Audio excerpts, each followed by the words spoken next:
அடுத்த நாள் சூரியன் உதிக்க போகிற டைமில் கமலி ரொம்ப கவலையோட வீட்டு திண்ணையில் உட்காந்துருந்தா. ராத்திரி முழுக்க தூங்காமல் இருந்தனாலையும் அழுதனாலையும் கண்ணெல்லாம் வீங்கி போயிருந்துச்சு. கண்ணபிரானோட அப்பா அவள் பக்கத்தில் உட்காந்து அவளுக்கு ஆறுதல் சொல்லிட்டு இருந்தாரு. முதல் நாள் சாயங்காலம் மாமல்லர் திரும்பி வந்துட்டாருன்னு செய்தி வந்ததுமே கண்ணபிரானும் வந்திருப்பான்னு கமலி எதிர்பார்த்தா. புள்ளலூர் சண்டையில் வெற்றி பெற்று வந்த மாமல்லரை எல்லாரும் வரவேற்க போனப்போ கண்ணபிரானோட அப்பா கண்ணபிரானை கூட்டிட்டு வரேன்னு சொல்லிட்டு போனாரு. ராத்திரி ரொம்ப நேரம் கழிச்சு திரும்பி வந்து கண்ணபிரான் மாமல்லர் கூட வரலன்னு சொன்னாரு. காஞ்சி நகர்லேயே அன்னைக்கு யாரும் தூங்காதனால 3ஆம் ஜாமத்தில் சக்கரவர்த்தி வந்துட்டாருன்னு செய்தி கிடச்சிச்சு. 4ஆம் ஜாமத்தில் வாதாபி படைகள் பக்கத்தில் வந்துட்டாங்கன்னு கோட்டை வாசலை அடைச்சிட்டு பாலங்களை உடைச்சிட்டாங்கன்னு செய்தி வந்துச்சு. அதனால் இனிமேல் கண்ணன் வரவே முடியாதுன்னு தெரிஞ்சிச்சு. அதனால தான் கமலி அவ்வளோ கவலையாக இருந்தா. அந்த நேரத்தில் திடீர்னு சாஷாத் கண்ணனே வீட்டு வாசலில் வந்து நின்னா எப்படி இருக்கும்? கமலி சட்டுன்னு எந்திரிச்சு கண்ணான்னு ஓடி போய் அவனை கட்டிப்பிடிக்க நினச்சவ கண்ணனுக்கு பின்னாடி சக்கரவர்த்தி நிற்கிறத பார்த்ததும் வெக்கமும் ஆச்சரியமும் பட்டா. கமலி, கண்ணனை கொண்டு வந்து சேர்த்துட்டேன், இனிமேல் அவனை ஜாக்கிரதையாக பார்த்துக்கிறது உன் பொறுப்புன்னு சக்கரவர்த்தி சிரிச்சுக்கிட்டே சொன்னார். அப்புறம் உன்னை பற்றி சிவகாமி ரொம்ப விசாரிச்சாமா. உனக்கு ஆண் குழந்தை பிறந்துச்சுன்னா உடனே சொல்லி அனுப்ப சொன்னான்னு சொல்லிக்கிட்டே குதிரையை விரட்டிட்டு போயிட்டாரு. சக்கரவர்த்தியோட பேச்சினால வெக்கப்பட்ட கமலி கண்ணனை ஓரக்கண்ணால் பார்த்துக்கிட்டே உள்ளே போனான். அவனும் அவன் அப்பாவை பார்த்துட்டு உள்ளே போனான். கமலி, நான் வந்ததில் உனக்கு சந்தோஷம் இல்லையா? என்னை திரும்பி கூட பார்க்காம உள்ளே வந்துட்ட. ஒருவேளை கண்ணு தெரியலையான்னு கேட்டான். ஆமாம், கண்ணு தெரியல தான், ராத்திரியெல்லாம் அழுததில் வீங்கி போயிடுச்சுன்னு சொன்னான். ஐயோ, ஏன் அழுதன்னு கேட்டுக்கிட்டே கண்ணபிரான் அவளை தொட்டதும் அவள் கையை தட்டி விட்டுட்டு, இந்த பாசமெல்லாம் நேற்று ராத்திரி எங்கே போச்சு? நேத்தே ஏன் வரலன்னு கேட்டா. நேத்தே ஏன் வரலையா? எனக்கும் உனக்கும் நடுவில் ஒரு பெரிய அகலியும் முதலைகளும் ஒரு பெரிய மதுளும் இருந்தனால தான்னு சொன்னான். அப்படியா?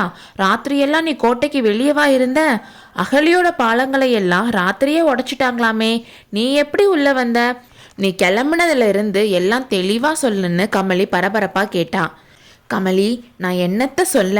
நான் பிறந்த கதையை சொல்லவா, வளர்ந்த கதையை சொல்லவா, புள்ளலூர் போர்க்களத்துக்கு போன கதையை சொல்லவா, வெள்ளத்தில் சிக்கி திண்டாடினதை சொல்லவா, மாமல்லர் ஏற வேண்டிய ரதத்தில் பிக்ஷுவை ஏற்றிட்டு வந்ததை சொல்லவா, இல்லை கோட்டைக்கு வெளியில் ராத்திரியெல்லாம் அலைஞ்சு திரிஞ்சதை சொல்லவான்னு சொன்னான். அதுக்கப்புறம் காஞ்சியில் கிளம்புனதுல இருந்து நடந்த எல்லாத்தையுமே சொன்னான். வராக நதிக்கரையில் புத்த பிக்ஷுவை ரதத்தில் ஏற்றிக்கிட்டதுக்கப்புறம் நடந்ததை சொல்ல ஆரம்பித்தான். குதிரையை எவ்வளோ வேகமாக துரத்துனாலும் பிக்ஷுவுக்கு பத்தலை. இன்னும் சீக்கிரமாக போன்னு சொன்னார். சூரியன் அஸ்தமிச்சதுக்கு அப்புறம்தான் காஞ்சியோட தெற்கு வாசலுக்கு வந்தாங்க. பிக்ஷு சொன்ன மாதிரி அகழி பக்கத்தில் இருந்த ரோட்டில் கண்ணபிரான் ரதத்தை ஓட்டிட்டு போனான்.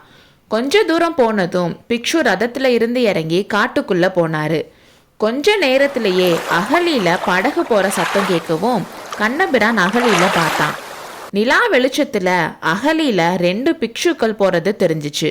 படகு அந்த கரைக்கு போனதும் 2 பேரும் இறங்குனாங்க. கோட்டை மதில் கிட்ட போனாங்க. திடீர்னு 2 பேரும் மாயமாக மறைஞ்சிட்டாங்க. கண்ணபிரான் ரொம்ப நேரம் அங்கேயே இருந்தான். அவனுக்கு என்ன செய்யறதுனே தெரியல. எப்படி அவங்க மறைஞ்சிருப்பாங்கன்னு பயங்கரமாக யோசனை செஞ்சான். ஒருவேளை கோட்டை சுவரில் ரகசிய வழி இருக்குமோன்னு அவனுக்கு தோணுச்சு. புத்த பிக்ஷு அவனை அங்கேயே இருக்க சொன்னனால அவர் எப்படியும் திரும்ப வருவாருன்னோ அப்போ ரகசியத்தை கண்டுபிடிச்சிடலான்னோ கோட்டை சுவரில் அவங்க மறைஞ்ச இடத்தையே வச்சக்கண் வாங்காமல் பார்த்துட்டு இருந்தான். அப்போ அவனுக்கே தெரியாமல் தூக்கம் வந்து தூங்கிட்டான். திடீர்னு அவன் முழிச்சப்போ தூரத்தில் கடல் ஊருக்குள்ளே வர மாதிரி பயங்கரமான சத்தம் கேட்டுச்சு. இதுக்கு முன்னாடி ஏரி உடைச்சிக்கிட்டு வெள்ளம் வந்த சத்தத்தை அவன் கேட்டிருந்தனால ரொம்ப பயந்துட்டான்.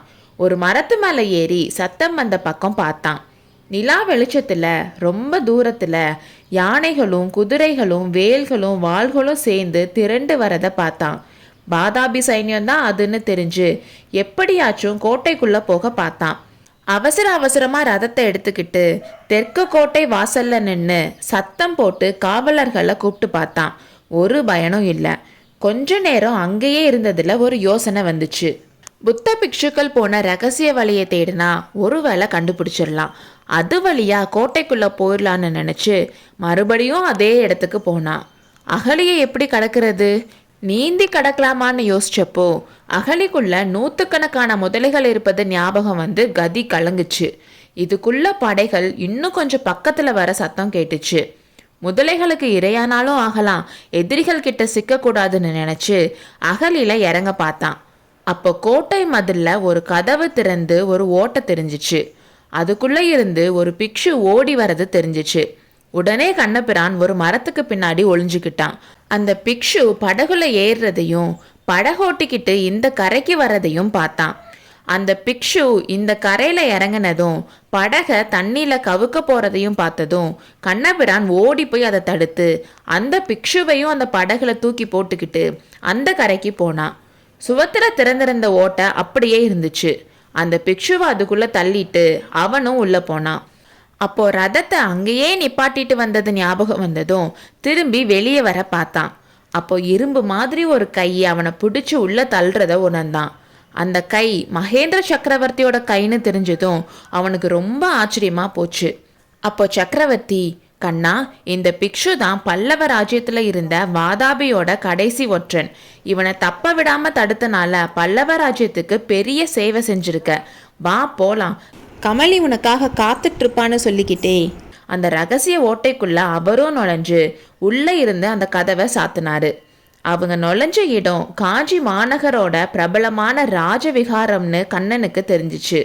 இதெல்லாம் கமலி கிட்ட சொல்லிட்டு, கமலி, ஏதோ உன்னோட மாங்கல்ய பலத்தால தான் நேத்து நான் பகைவர்கள் கிட்ட சிக்காமலும் முதலைகளுக்கு இரையாகாமலும் தப்பிச்சேன்.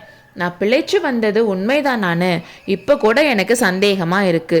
உன்னோட 2 கையாலையும் என்னை கட்டி பிடிச்சி பார்த்து நான் உண்மையிலேயே உயிரோட தான் இருக்கேனான்னு சொல்லுன்னு சொன்னான். முடியாது கண்ணா, முடியாது.